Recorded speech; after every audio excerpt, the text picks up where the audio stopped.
In 1847, Ireland's ports teemed with ships, but not with aid. Grain, beef, and butter destined for England sailed past starving crowds. The famine wasn't a lack of food, it was a blockade of access. British policies ensured Ireland exported 30 shiploads of food daily, while 1 million died. This is the story of how abundance and starvation coexisted.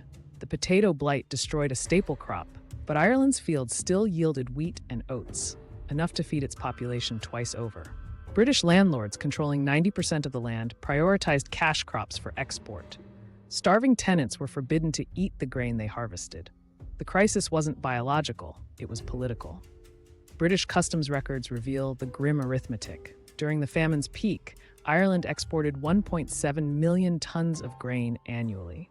Landlords sold harvests to pay rents, while Parliament declared interference unwise. These ledgers prove the famine was engineered, a calculated transfer of resources from colony to empire. In 1847, the Gregory Clause barred food relief to anyone owning even a quarter acre of land, forcing desperate families to surrender their plots. Over 200,000 were evicted. This wasn't neglect, it was social engineering, clearing land for profitable grazing while the dispossessed starved. "Ships heavy with our oats sail daily," wrote a Cork priest in 1846. Protests erupted as convoys were ambushed. Newspapers condemned the exports, but British troops guarded shipments. These voices exposed the truth. Ireland was being emptied, first of food, then of people. Mortality maps show the famine's trail. 1 million dead by 1851, with the worst deaths coinciding with export peaks. In Skibbereen, 28,000 perished while local landlords shipped grain. The British Treasury spent less on Irish relief than on London's sewer system. This was budgeting genocide.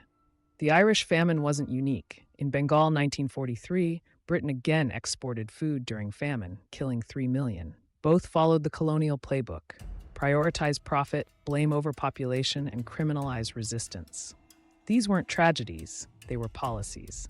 Survivors, letters describe coffin ships carrying the desperate to America. 1 million emigrated, often dying en route.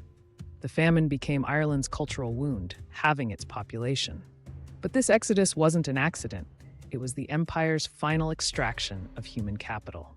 Modern Ireland still debates reparations, but the lesson is universal. Today, 30% of global food is wasted, while 800 million starve, not from scarcity, but from distribution systems prioritizing profit over lives.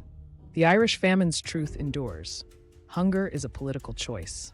The Irish famine teaches that starvation happens not when food disappears, but when systems block access. Its memorials don't blame Blight, they name British policy. As climate crises loom, we must ask, will we repeat history's blockade or build systems that value life over profit? The choice remains ours.